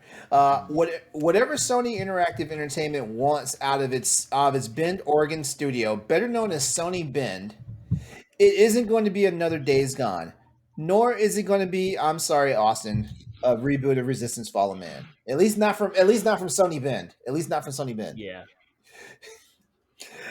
Jeff Ross, who was the former Sony Interactive Entertainment Bend studio director, and also credited as being the director for 2019's Days Gone, took recently to David Jaffe's live stream this past Thursday, a day after tweeting some sales figures for Days Gone that later came into question. Regardless of the numbers, Ross intimated that Days Gone was toast because it had been judged not a hit by Sony Interactive Entertainment. Uh, it, uh, by Sony Interactive Entertainment or the Greenlighters that would fix it. And I'm sorry, the Greenlight givers were fixated on games that are actually a hit. Now, Mhm. I will say this: as a guy who played like a few hours of Days Gone, I think it was a hit. It just wasn't the hit that I don't know. Maybe Jeff Ross was thinking it was going to be. I'm pretty sure it was Mhm. not the hit that Sony thought it was going to be. So yeah, there's that. Um, uh, Speaking with Jaffe, Ross said it was clear that a Days Gone sequel was a non-starter, and there was nothing in the pitch that made the local manager and his boss feel good about it. This remark followed the tweet in which Ross suggested Days Gone sales after a year mirrored Ghost of Tsushima's after the same span, with the latter praised as a hit and the former scorned. Okay, so the reason why I'm bringing this up now is because Ross had a basically like a hot take recently on Twitter, and in that take he's and this comes after Game Informer's report that Ghost of Tsushima hit a milestone of over 8 million copies sold. Jeff Ross made a quote tweeted, basically saying, "At the time I left Sony, Days Gone had been out for a year and a half and a month." And sold over 8 million copies. It's since gone on to sell more and then a million plus on Steam. Local studio management always made us feel like it was a big disappointment. Hashtag Days Gone, hashtag PlayStation. Mhm. I'm just gonna name this the tweet heard around the world, because basically when this tweet came out, man, everybody had something to say. Everybody had something to say, and honestly, it just felt like the Salt Factory was just working overdrive for this dude by this point. After other game press picked up on the claim, developers and publishers discussing hard figures are okay. Here's something to note: developers and publishers, when they discuss hard sales figures, it's rare. It's rare because it's hard to actually get true numbers. Like if numbers are being boosted off of. I think one of the biggest metrics as far as PlayStation sales go is how many people are hitting achievements on it. I think that's the Mhm. biggest way of saying how many sales you have. That's bona fide sales. You know, and that number is barely skewed because like we live in a day and age now where like not a lot of people are buying. I mean, there's a good majority of people buying games on discs and stuff like that. So yeah, I could loan you my copy of Days Gone if I had a copy of Days Gone. But Mhm. I can loan you my copy of Days Gone, and technically you can start getting trophy data, and technically the number can get skewed that two copies of that game has been bought. Even though technically we're Right. playing off of one copy, digital sales actually Mhm. are a better metric. But then again, you can have, was it 3 PlayStations registered under your account? I think so. I think your PSN can be tied into three systems at one time. So it's still a hard metric to go on and stuff like that. Anyway, Ross would tell Jaffe that it came from that his sales figures came from a now defunct website called GameStat, which tracked PlayStation trophy data. Ooh, oh, I mean, I just said that. All right. Though Ross still says Ben's internal telemetry and the GameStat data were substantially the same, it's possible that used copies, players who got the game for free on PlayStation Plus, and other distribution factors were factored in. Mhm. At any rate, Ross felt that Days Gone's unappealing Metacritic scores meant no sales numbers would get Sony's approval for a sequel. He would go on to say, "It's very obvious that we should be talking about Days Gone. That we shouldn't be talking about Days Gone when we were working on the pitch." I don't really know what that statement means, but whatever. He was quoted as saying that during the time. Uh, Mhm. Ross has also claimed that the departure of Sony's Sean Layden killed any chances of seeing a sequel to the open world zombie title. I do know this. I do know that Sean Layden, he definitely loved Days Gone. I do know that. But I don't know. I don't know how I feel about Sean Layden being the only factor for why this game would have got off the ground. You know what I mean? I see what he means just by that quote that you read, that he's saying that when they were pitching, don't mention Days Gone because that just leaves a sour foot, like leaves a sour Oh, is nose. that? Oh, is that what it And means? so they would Yeah. just not bring it up. They would just bring it up. But I Okay. could see like I feel like Sean Layden was kind of like, and this is kind of where I'm worried about Sony, just being straight up honest. Is like Sean Layden was kind of the last guy that was like, screw it, Sony, let's just do what we want. Let's make games that we want to make, and let's not worry about what the critics say. If we have a fail, like today, Sony would never make a David Jaffe Drawn to Death game. But even though it's probably best that they wouldn't do that because Drawn to Death was not a good game, it was still cool to see that game being made, and that game was interesting. It was different, but we've seen with like Destruction All Stars, and that what is that Arcade Again or whatever. It's like Yeah. all looks about the same. Anytime they try something new, like a new idea, it's still with like the Fortnite type skin on it. Um, they want focus on Last of Us and God of War and Horizon because those are the big knockouts. It seems like they want to be. They don't really care about sales at this point. I mean, they do care about sales ultimately, but they want to be have an elite class of games. And I feel like maybe that's why Days Gone just didn't get that, because it was a 7 or an 8 at the most. That's mostly what everyone was saying. Which is still good, by the way. Actually, Still a eight's good game. an eight's a damn good score. Yeah, like I definitely plan on playing Days Gone eventually. It's one of those games that I missed out on, but um, you know, I think Sean Lenny leaving probably did have something to do with it. Mm. And I mean, from what I can tell, it took them so long to make Days Gone. Sean Layden may have been the one sticking up for that studio period while they were making Days Gone, because I mean, it was a long time between Uncharted. Was a what's the Vita game? Golden Golden Abyss. Abyss. Golden Golden Abyss. Abyss. Yeah. So it was a long time between Golden Abyss and Days Gone. Well, So let me who ask. knows what Sean Layden was doing? Let me ask you this then. Do you? Mhm. Because we. Okay. I don't know. Like it's hard to make some comparisons here because yeah, like Sunny Ben was the Siphon Filter company. They were, and Siphon Filter wasn't bad. weren't bad games, But I do remember hearing this guy bitch about how like the piracy on the PlayStation on the PSP had something to do with that, and I'm Yeah. like, nah, dude, your game sold decently. Your game sold Yeah. decently. You know. Yeah. Nobody had the PSP. That was one of the main problems. Nobody owned a PSP. Like, do you know how hard I had to talk my friends into buying a PSP just to play Monster Hunter with me?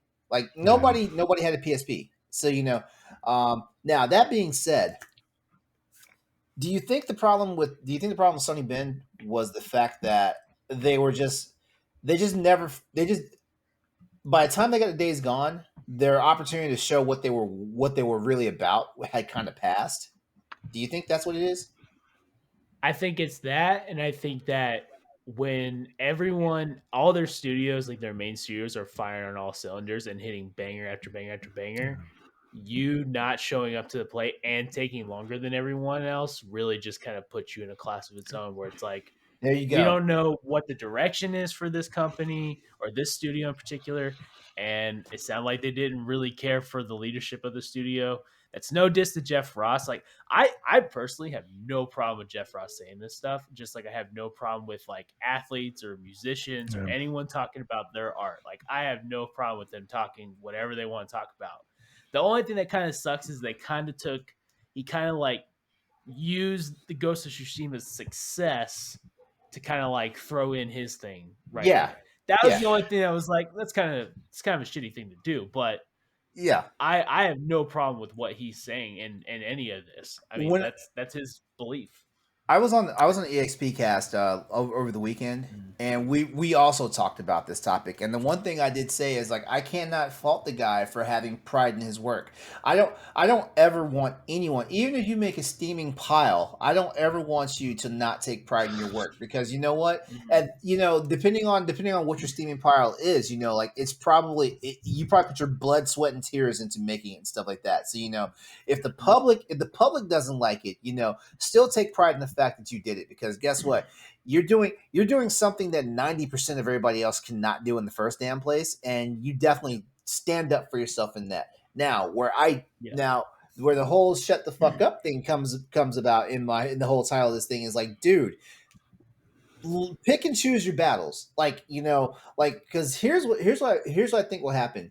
Like, he's gonna wind up moving from company to company, and over time he's gonna wind up getting that reputation as he's gonna be the crybaby when something doesn't go his way, Yeah. or because like at the end of the day, companies worry about their profitability and their bottom line and stuff like that. You bring Mm. companies bring on talent, based off of what they can bring to like the stock profile or whatever of the company that they're in and stuff like that, and it's going to get to a point where like people aren't going to want to take a chance on this guy, because there's going to be that possibility that this guy, if he brings out something that hurts the company, he's gonna just go ahead and go on a tirade about how like everything was stacked against him. Like, he's literally getting in his own way right now with all this bullshit. Mm. To some extent, though, but I agree what he said that as soon as Sean was gone, Days Gone was gone. Was Days Gone was dead. I agree, because when Sean Layden left, Sony was turning the book. We knew that a new era of Sony was going to happen, because exclusives were going to become even more vitally important. At the time, Game Pass was just coming up. Mhm. So we're getting a little bit of that console war. But now Sony has to establish that, hey, we are still the number one console, and here's the exclusives. Remember, at the time Days Gone came out, God of War had been teased already at E3. That was an amazing teaser there. Horizon was about to come out. We knew Insomniac was working on Spider-Man, and we knew Spider-Man looked like it was going to be something really worth loving. I think Sony realized that, and Ghost of Tsushima had just started development, and Sony was already getting high on that too. When Layden left, it was, if you are not if you look at any of those exclusives that came out in that era, right? Any any of those characters could be the poster child for Sony of that era, right? Kratos has been the poster child. So has Aloy. So has Spider-Man, and they've all been featured in the promos and stuff like that. Days Gone has never been that, because they realized the story wasn't good enough. And the story wasn't good enough, but I 100% agree with him when he says Layden killed it, because Layden was the one pushing that. I remember an article from IGN, and I would love to say that this came out in like 2016, of I, Layden. I remember reading it too. Like, he was like their biggest cheerleader. I remember that too. Exactly. And if you don't have that person standing up in front of the board and saying, hey, we need to give Bend another chance here, I see something special. Layden was very well respected. We know that. We know that he was loved. Layden was loved not only by like the executives, he was loved by the audience, right? He was that guy who felt like he actually understood gamers and understood what we wanted. Mhm. I 100% agree with everything Jaffe I 100% agree with everything Ross said. When Layden left, Days Gone got killed, and Days Gone was never going to get a sequel. Though I think even if Layden stayed, it was never getting a sequel. I The yeah, I story just I I, wasn't I there. agree too. I agree too. Like, it just wasn't enough. And here's the other thing. Here's the other thing that was going against them. Like, they announced Days Gone 3 years before the game actually showed up, and they announced it, and then we didn't see anything else in this game again until Game Informer got like the front page, like the cover story for it, and that was 2 weeks before the game came out. I hate to say it, just like how like BioWare screwed up with Mass Effect Andromeda. They kept showing us the same like making of shit. When you show us nothing, after you announce it, like, Right. here, I, I'm never gonna try to be a wizard at marketing video games. But what I know is, when you announce a game, when you announce a game, you give us enough information about your game, while you're developing your game. I don't know the timetable, what the best timetable is for like when you should release new tidbits in your game and stuff like that. But look at some of the most popular games out there. Shit, Spider-Man came out in 2018, right? We only heard one announcement for that game. We only heard one announcement, but that game came out fast as fuck after it got announced, and stuff like that. Certain games, I guess they do need more time to heat up and things like that. But while they're while they're simmering to their nice little boil or whatnot, you need to make sure that you're giving us something because like announcing your game in an E3 and everybody's thinking, oh, it's the new Last of Us. And then Last of Us 2 comes out a year and a half later, and this is not the game that everyone thought this was. They're like, what was that other game about? You kind of screwed up right there. Yeah, see, I agree with that. I think, though, too, Sony missed their mark with Days Gone because it was a polluted genre that was dying anyway. Zombies weren't huge when Days Gone came. Like, you had this... Austin, correct me if I'm wrong. I believe it was Black Ops 1. That was when the first zombies came to Call of Duty, right? No, it was before. It was World of War, yeah. Okay, World of War. There was a huge surge in zombie stuff because of that. Left 4 Dead and Left 4 Dead 2 had just come out like a little bit before that too. So you were having these zombie games, but the hype was dying off, right? Like you couldn't do much else with that. There's not really zombie storytelling that you can do, and Telltale had just been working on The Walking Dead and all that good stuff. Walking Dead series, like they did like 6 chapters of that game. 6 chapters of that, which was phenomenal. Yeah. If the game had came out when it was originally slated to, I think it would have been a bigger success. Honestly, I think we would be talking about a sequel. The problem was it didn't. And then 2, with Sony, they either take one of 2 routes with new IPs. They either over-explain everything. I think Horizon fell a little bit victim to that because I was at E3 in 2016 in LA where they were walking us through the demo of how to override a Strider.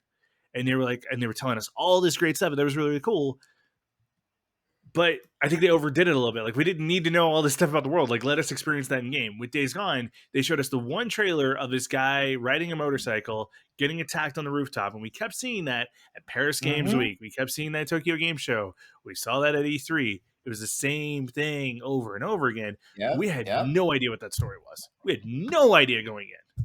And you have to get people hooked on the story and the idea. And really, you have to get them hooked on the world to get them to buy a new IP. And that's where Sony really fell. Agreed. Jeff Ross, if you really want to get back at Sony, just go to Microsoft and sell your next game. And make a fucking masterpiece. Yeah. Honestly, you'll get right back at Sony. That's exactly. Like the best way you get back at any company that you leave is to go on and achieve greatness at one of their rivals. Hey, Microsoft, buy Days Gone. Yep. That's easy. Well, they can't do that. They can't do that. They can't do that. I know. Could you imagine? What if Sony's like, we care so little about Days Gone that we're selling it to Microsoft. That would be do you know how? But see, Microsoft kind of did that too. Do you? I was about to say, do you know how embarrassing that would be for Ross at this point? That would be like the biggest slap in the face of Jeff Ross. Oh yeah, I can see it now. Honestly, Sony puts the IP up for sale, like puts the license up for sale and everything. And I guarantee you, the other developers, the other publishers are gonna be like, what's wrong with this? And then he does a big interview with Colin Moriarty, where it's just a tell-all podcast, and we all just get a sip of tea for a while. Well, we are actually getting that. Colin Moriarty is going to be interviewing Jeff Ross. We're going to get more tidbits, and Colin tends to dig in deeper and hold no questions. So I'm very excited for that interview. Sacred David symbols. Jaffe's a friend. David Jaffe's kind of nice, but Colin Moriarty will ask the questions. Well, because he's gonna ask. It's gonna be great. It's gonna be great. It's gonna be fantastic. Austin, let me know when this goes live. I need to watch it. Yeah, I'll send you the link.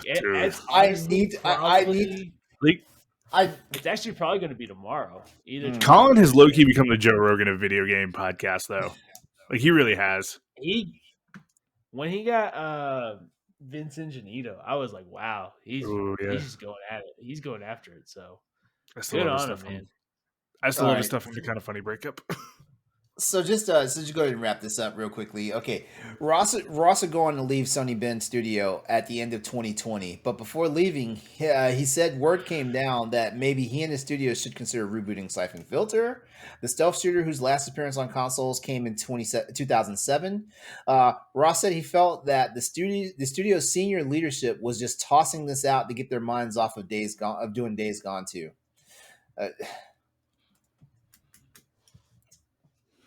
There you have it. It's accurate. You have It's it. You know accurate. what? You know what? They would had no problem had they had stopped, not waste their time making Days Gone and just made Resistance. But no one listens to me. You heard it first, Austin with his number one analysis of the industry. Yeah, I remember why I left for 3 just months. make Resistance.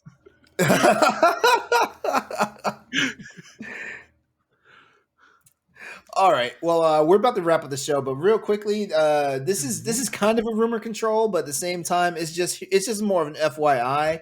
The next PlayStation event could be set for February. That's a rumor. You can read about it everywhere, but we got this source from PSU.com via Adam Byrne. So yeah, just know this. It looks as if we may be gearing up for a PlayStation event coming in February. That is the murmurings heard by writer and reputable tipster Tom Henderson turns out to bear fruit. Speaking on Twitter, Henderson mentioned that the current rumor is that Sony's next event looks like it may be in February, and it has the potential to be a, quote, pretty big one. Pretty big one. Can I make a I think prediction? I hear that about all of them, but all right. Well, the cool thing about this is that this tracks as February is typically when Sony opts to put some of his bigger stated plays out there. Last year we had the Final Fantasy VII Remake integrate and Sifu were both revealed alongside the confirmation that Oddworld Soulstorm was releasing. And I'm sorry for everybody that they got that game. It was free, but but I'm sorry for everyone that got that game. It did not live up to what we wanted it to be. I'm sorry. No, it wasn't. Yeah, so that was a real quick rumor control for you guys right there. But one real fast question for you guys: what would you like to see at Sony's next event? Should it be happening in February? Dare I say it? Say it. Give me Resistance. God dang it! Do I need to even say it? I would honestly though. Oh, here's what I know for sure, Austin. We're gonna bro up so hard if whenever Resistance anything is announced, if it's a reboot or if it's a remaster, we're gonna bro up so hard though. Like I feel like the Resistance series got the shaft. I really do. It's a shame. It's a real shame.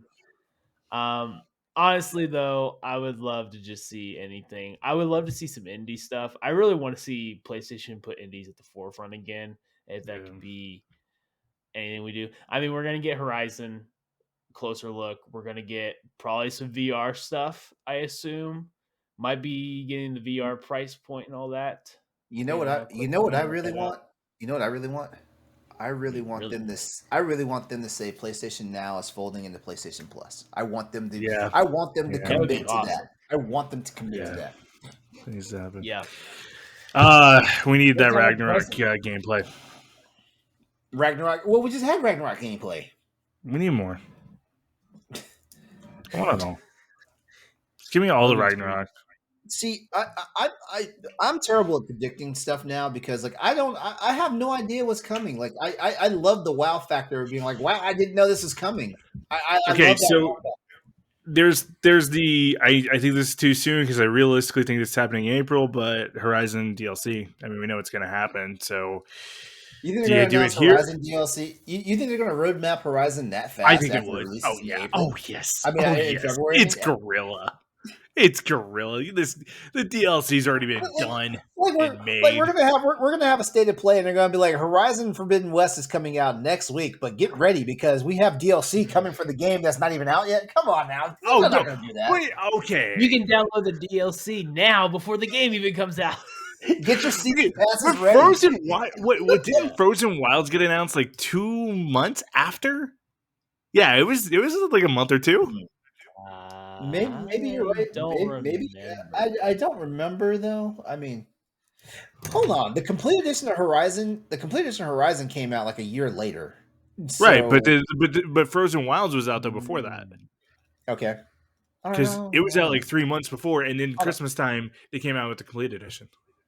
Okay, we'll Austin and I we'll keep track of it. We'll let you know if you're right. Side note though, like, could you I won't, see? but Could this be where we see Ghost of Tsushima coming to PC? Like, could that be where that announcement happens? It's a little too. I feel like it's a little too early. I think it's a little too early too. also- I feel like these games have a cooldown of like 2 years before they show up on PC. That's the way I feel. It's close I to also that, don't isn't think it? that they want to say, "Hey, our PlayStation only games are on PC at a PlayStation event." I feel Yeah, like that's they fair. want to say that for like Yeah. Yeah, No, that's I don't. fair. Yeah, I don't think a state of play would. I don't think a state of play would be where they roll it out. I think they're keeping the state of play as consistent with like actual content on PlayStation. I would like to see Last of Us Factions. That'd be awesome. I'm waiting for that game, but Guardians of the 'cause Galaxy I'm DLC. really waiting for Last of Us Part 2 Yeah. to be on PS5 to get that PS5 update, and Yeah. before I play it. Guardians of the Galaxy DLC or Guardians of the Galaxy is coming to Avengers. Why would Square? Please. Wait, would Square Enix like announce that at? I don't think Square Enix They- would announce that though. At They would do Wait. something with especially if it was coming to Avengers. Yeah, Okay. I guess I that wouldn't want it to tracks. come to Avengers. Don't go to Avengers. Why yeah, would, why would Okay, you but- put but a the- great but game the like Austin- Guardians of the Galaxy in Avengers? apparently Avengers still has a year left of content. We have no idea what that looks like. Who cares? Spider-Man wasn't the so whole. completely horrible to use. Wait, It aren't wasn't wait, great. Aren't we? Wait. Spider-Man Black finally Panther was happened. good. What? Yeah, Spider-Man Spider-Man. happened. Yeah, But it had yeah. no story. It had no story to it. That was now Black Panther was phenomenal. I will 100% stand up for that. The Black Panther DLC was fantastic. I would rather just have a Black Panther game at this point, though. Let Insomniac Right? do it. Right? Insomniac. make Insomniac is Wakanda? basically That'd be awesome. Insomniac is basically the Marvel studio for Sony right now. So should let them have it. Yeah. But you know the Let 'em one have mistake they made though is like so far the games aren't connected. Like I want an MCU in video game form. I Yeah. mean, that's not going to happen unless like one. Well, studio or multitude of studios will only work on it. But see, Marvel though has because the Disney has it all spread out. Yeah. yeah. Yeah, But, like, it's I not want at just- least a it's not just consistent showing Peter up- Parker. It's not just showing up in one place. Like that's the thing about it. Yeah, That's I mean, what's like, cool though is if they ever decide like, hey, we want to do a Marvel universe, Insomniac's got to be the front runners. to be like, exactly. They haven't let you down yet. Yo, you know what? Let's do this right now, and then we're gonna go ahead and wrap up the show. okay. They do an MCU game. It's got to be an MMORPG. It's got to be an MMORPG, but it's got to be more action based than like League, like what was that, League of Heroes, or what was that? Yeah. It's got to be Mhm. it's got to be something a little more static than that. So, in all honesty, like take the action that we see in Guardians of the Galaxy and the Spider-Man games, and make that like a core focus. Honestly, copy Monster Hunter. Just copy that. Give me a game. You know what I saying. want though out of the MCU? I want a really good Ant-Man game because like that can be a fun character to play Yeah. as. Yeah. Yeah, there's potential for it, but have Insomniac do it. They seem to be the pros at it. Where do we think they're going with Wolverine? Like, what story do we think they're being? I don't know. I really don't know. As an X-Men fan, I really couldn't tell you. I don't know if they're going to go the old man Logan route, or if they're going to go until a time where like he's basically disassociated himself with the X-Men and just doing his own thing. I doubt it's going to be like an X-Men. I'm pretty sure it's not going to be an X-Men title though. Like it's going to be him. It's going to be him being a loner. Yeah. We just don't know what phase of his life what loner phase of his life that's going to be. Insomniac could be the way that we get a Fantastic Four game too, and I would actually love to see that. Yep. There is that. Yep. All right, well, we're gonna go ahead and wrap this show up because we had a lot of fun tonight. Yeah. All right, so that's our show, everybody. As always, I'd like to give a big thanks to you for tuning in to Crossroads PlayStation Podcast. Thank you very much, Logan, for joining us tonight. We love you, we appreciate you, we miss you, man. Before we head out, here's how you can connect with the crew. Logan, you're our guest. Go first. So yeah, follow me on Twitter at Logan Corkins, or check out my brand new project, Talking Head. It's available on Twitch, Talking Head Podcast, or just follow Talking Head Pod on Twitter. All right, Austin. You can find me at PlayStation on Twitter, Instagram, and you can catch me in the Discord, Boschers Discord. You need to check us out so we can continue the conversation. Talk about resistance. Yeah, hells yeah. Jesus Christ. As always, you can find me everywhere at Exodus803, EXODUS803. That's on social media, Twitch and YouTube. Also, my gamer tag for PlayStation Network and Xbox Live. Find me there. Wednesday nights, I am part of the crew for the Boss Rush Podcast. Wednesday nights at 8:30 p.m. Eastern Standard Time on twitch.tv/Boss Rush Network. And quick reminder, Crossroads now has a merch store where you can get all of your merch, including t-shirts, ball caps, mugs, stickers, hoodies, more leggings, socks. You know deal. We gotta talk to Corey and see about getting underwear. Ooh, yeah, I would do that. If you want to space on it, sure. If you want to rep your love for Crossroads PlayStation Podcast, head over to redbubble.com/Boss Rush Network and check the store tab on our website. So there you go. And in the wrap-up section, let's see. What's going on over at Boss Rush Network right now? Let's see. Brad Melville asks us, which superhero needs their own video game in the January 10th edition of the Boss Rush banner? Also, our man, Shane Kelly, serves up a retro review of 2018's A Way Out from Hazelight Studio. You know, that little teeny tiny studio that brought us the award-winning game It Takes Two this past year. Yeah, those guys. And lastly, Ed's favorite game. Oh yeah, Ed's favorite game. Lastly, Corey tells us all about Bungie currently hiring for an unannounced project. All that and more can be found over at bossrush.net. So head over there and check out more editorials and shows from our ever-growing family of creators and contributors. If you like to talk about games, sports, food, actually, just instead of going through all that, just know we have a Boss Rush Network Discord. Just links in the chat. Check it out. As always, you can chat with us, keep the conversation going by hitting us up on Twitter at PS_Crossroads. Dish on more news, events, and topics while we're getting ready for the next installment of Crossroads, the PlayStation Podcast. This has been episode 65 of Crossroads. Please come back. Join us next week for another episode of the PlayStation Podcast you guys love. That is Crossroads. The Boss Rush Games family wants you all to go out, have a great night, play games, be better, take care of yourselves, stay safe. COVID is not discriminating at this point, so just do what you gotta do. Take care, y'all. Peace. Signing off.